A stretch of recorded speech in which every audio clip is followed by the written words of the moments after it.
لغمان والي وايي تمه ده چې د سولې روان بهیر کې ښه زیری له ختیځ پورته ترڅو ولسونه په ارام سره ژوند تیر کړي. نوموړي دغه څرګندونې د کونړ ولایت خاص کونړ ولسوالۍ یو شمېر قومي مخورو او د یادې ولسوالۍ مسوولینو سره په ګډه ناسته کې وکړې.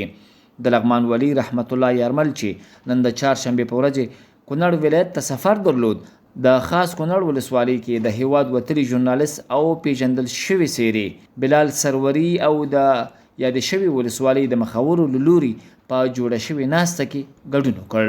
بلال سروري د خاص کونړ ولسوالۍ او یو شمېر نورو مخورو د لغمان والي هڅې وستایلې چې هر ځای د ماموریت په دوران کې په زړورتیا او صداقت سره خدمات ترسره کړي. دوی یادونه وکړه چې د خاص کونړ ولسوالۍ ولسونو په شریکه د امنیت، سولې او حکومت ملاتړ لپاره ملاتړي او اوس مهال په سیمه کې خورا ښه امنیت او حکومتداري روانه ده.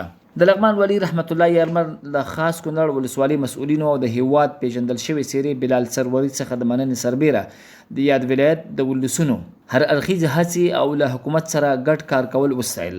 هغه ویل قومي مشران کولی شي په هره برخه کې له محلي ادارو سره مرسته وکړي او د دوی هڅې او کوښښونه هر چیرته ښه رنګ راوړي.